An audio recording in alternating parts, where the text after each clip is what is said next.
from now. Okay. Good evening, good evening, good evening. This is Paul from the Money Mob. I've got my co-host in the building, Sister Barbara. I hope you are well and fair.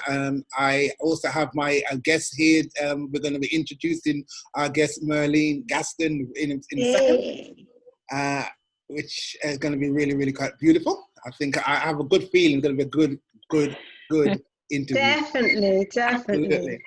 But look, anyway, I'm here. I'm filming at Impact Brixton, which is like a Black-owned, conscious-driven co-working space that's in the heart of Brixton. You know, it offers a place to register your business address.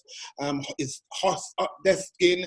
There is events here also. There's event spaces, meeting room, so you can do podcasts, which I am doing right here, as well as lots more.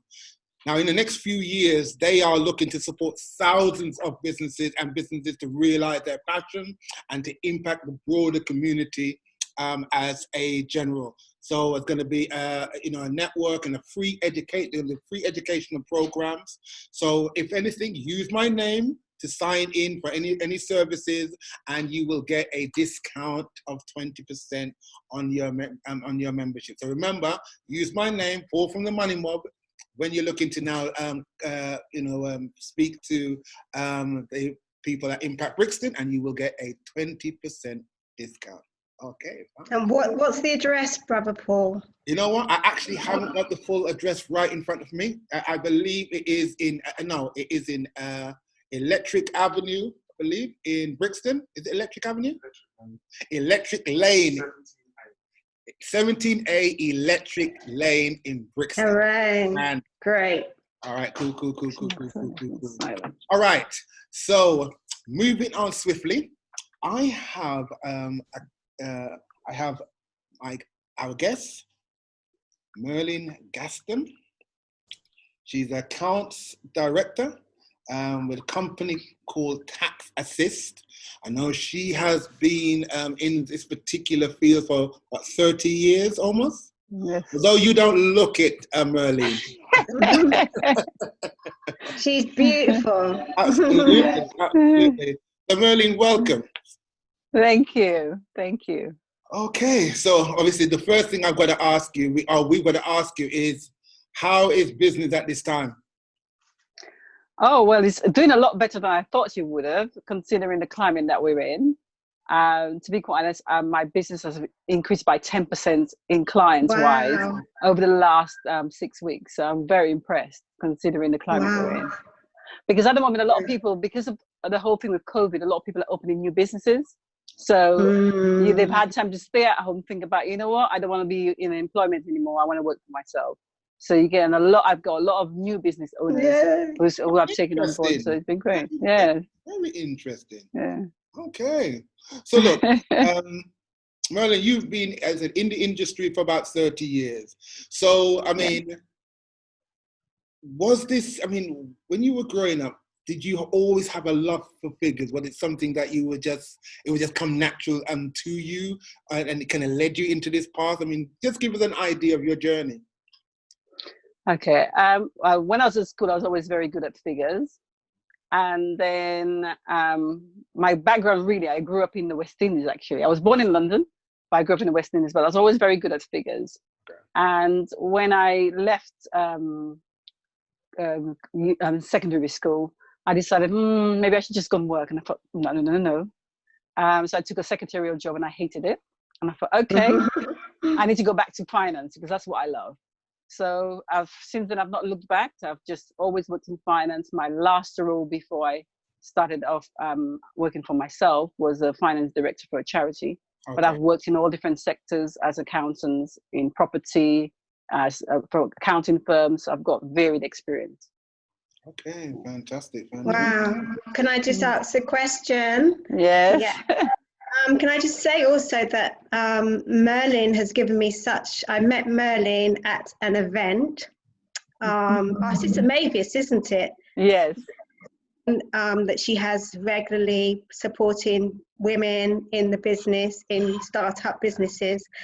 And we spoke, and we just hit it off really. And I feel so comforted by her. She has such a mannerism that makes you understand what it is you need to do and how it's done. So, you know, I just wanted to say, give you praise for that, for your services. Thank you. One of the questions, you know, as Paul just said, that you've been doing this for 30 years, and many people, when they are in a profession and then to move from a profession to becoming independent and running a business or even a franchise of their own, what tips would you give them? What kind of advice? How was it, that transition for you? Ooh, that was a tough transition. For the first year, I just thought, what am I doing? But because it's something I knew I always wanted to do in the background, because the reason why I moved away from being an employee, because I didn't feel valued. So that's the other reason why I moved away from it, because I felt as if I worked so hard. And at the end of the day, when it came to the business restructuring, I wasn't put forward for the, you know, the higher roles. They wanted to demote me. So that came from that, where I thought, you know what, I need to do something for me. And also it means I'm setting an example for my children as well, so that they have something else. And also, you know, my family in years to come, if I continue that business as I'm going, I'll leave a legacy. Indeed. So it's important. Yeah, it's important I leave something behind for my great-grandchildren. Absolutely, absolutely. Yeah. And so you've chosen a franchise business. Why did you decide to go down franchisee pathway? Well, when I originally thought about going to work for myself, I looked at the accountancy profession for, who do I know that I can have a mentor? And when I look back, I'm thinking, well, I don't really know anybody as such who can mentor me into starting my own accountancy practice. So I thought, okay, let me do research about franchises. And then I looked at a couple, but I looked at tax assist about 10 years before that. And at that time, I don't think mentally I was ready. But then when the opportunity came and I started thinking about it, I thought, you know what, let me just go back to it. And I went back to them. I must have around probably May of 2017, I went to them, and I went to the discovery day. And when I went there, I said to them, I just want to sign on. And they looked at me strangely. I said, I want to sign on now. Wow. Okay. So a couple of weeks later, I signed on.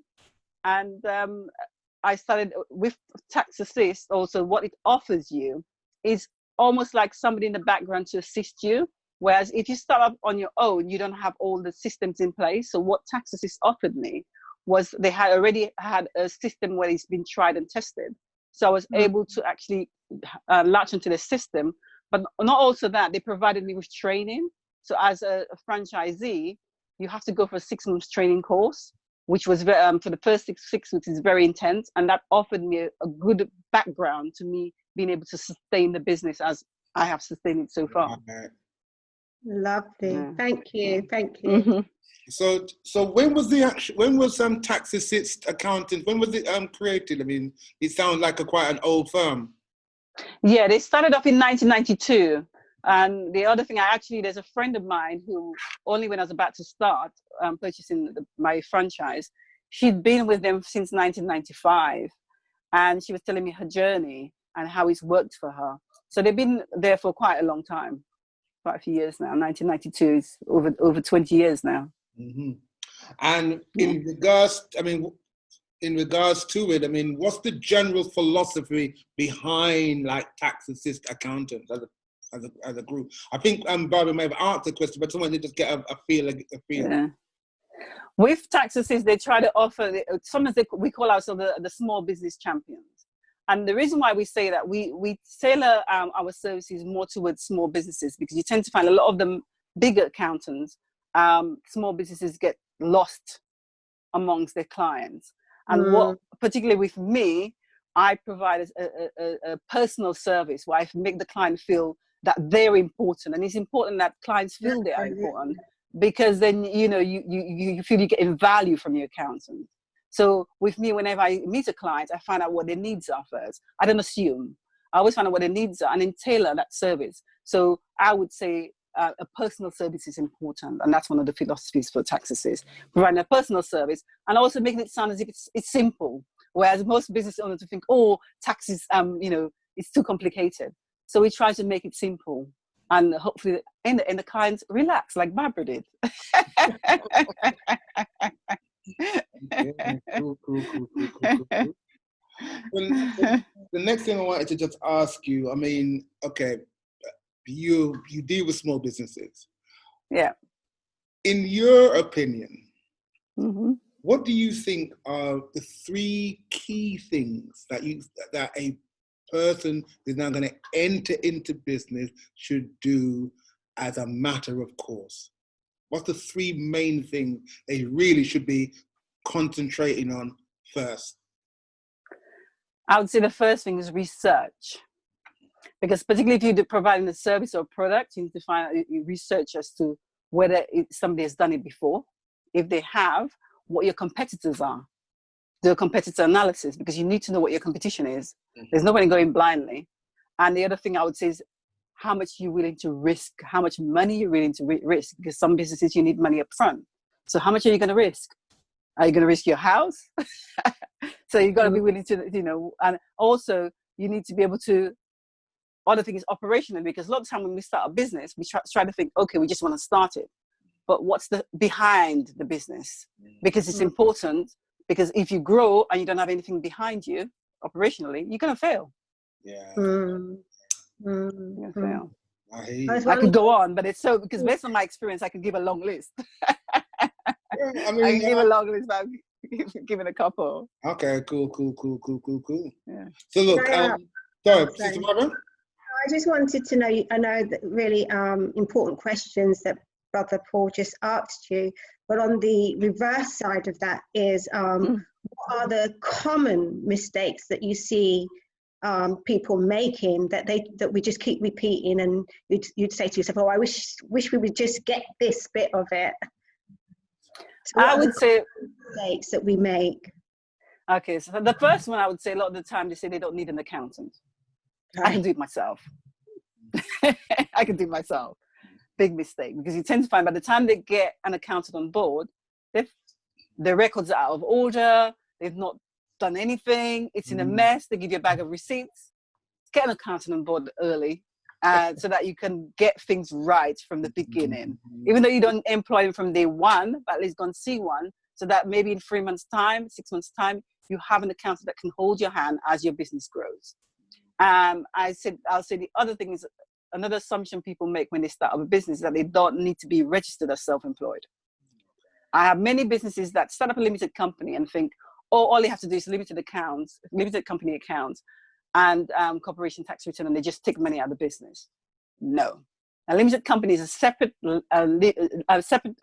entity to an individual.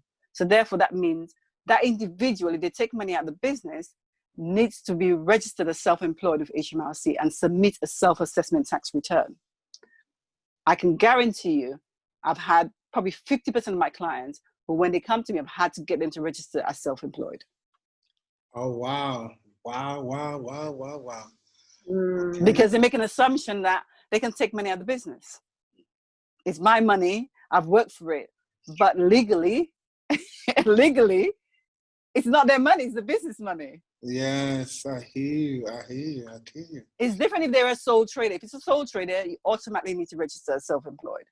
But the mistake they make is when it's a limited company, they don't register. No.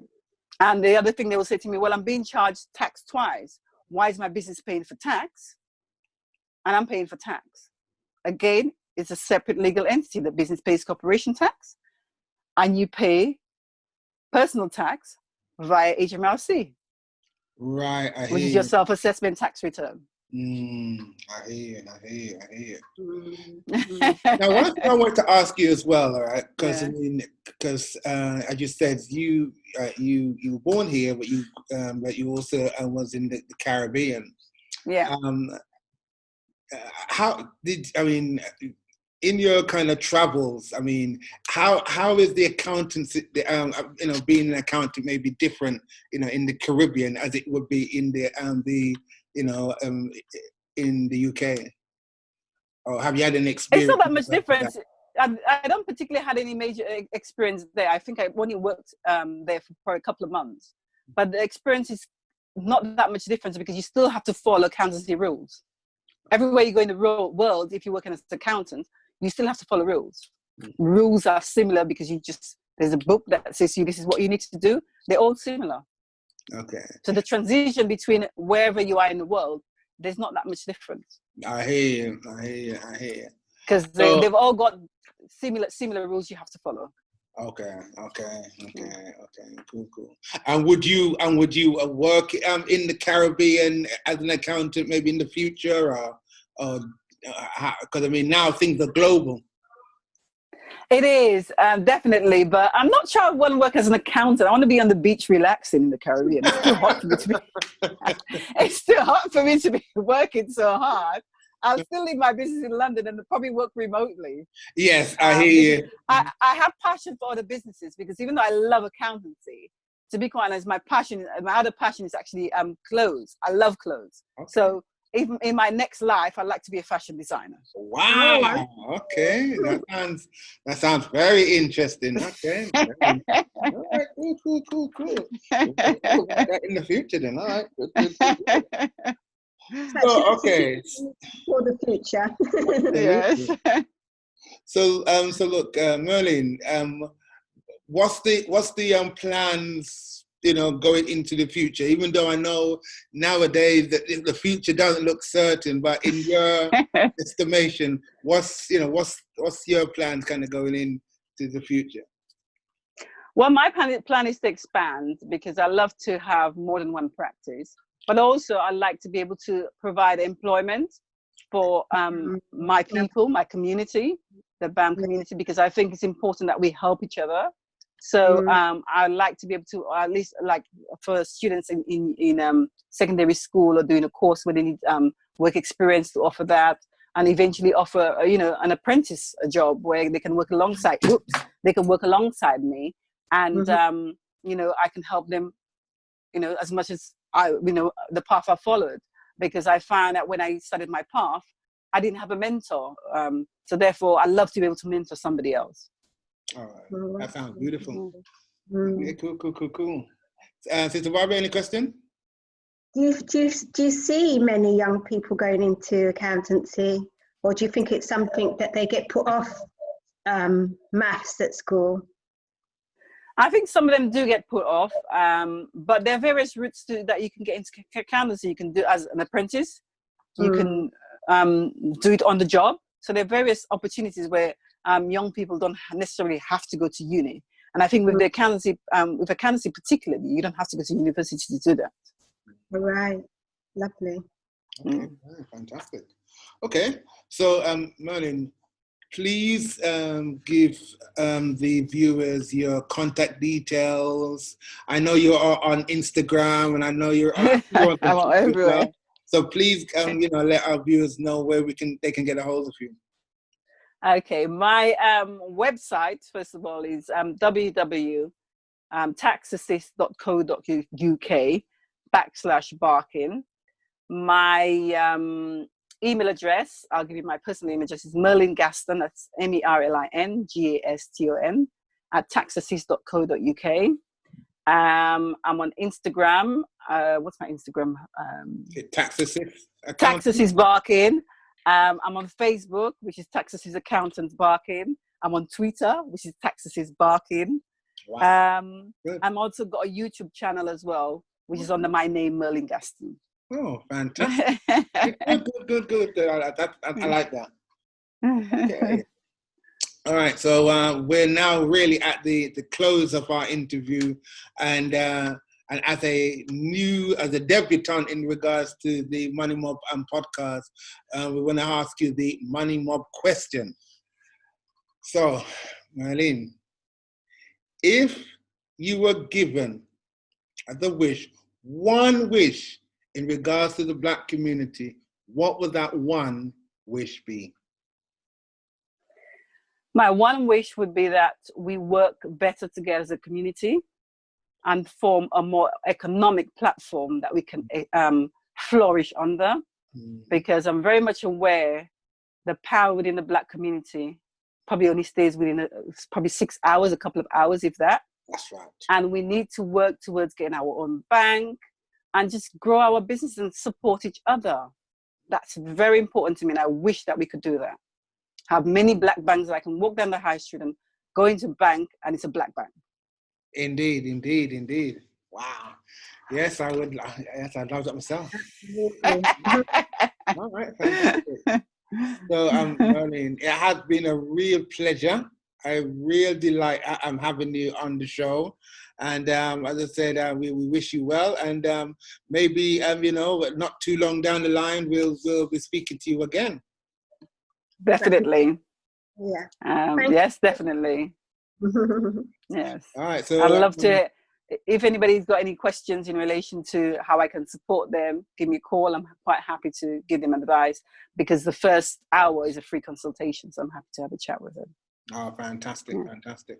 Okay, so so just look out. As I said, you probably will see this interview come out on Instagram, IGTV, and in YouTube, as well as any kind of promotion in regards to it. So when you see that, please, you know, we will ask you to, you know, ask questions, and we will relay that to our sister, making sure that she will get, you know, she will be able to give you.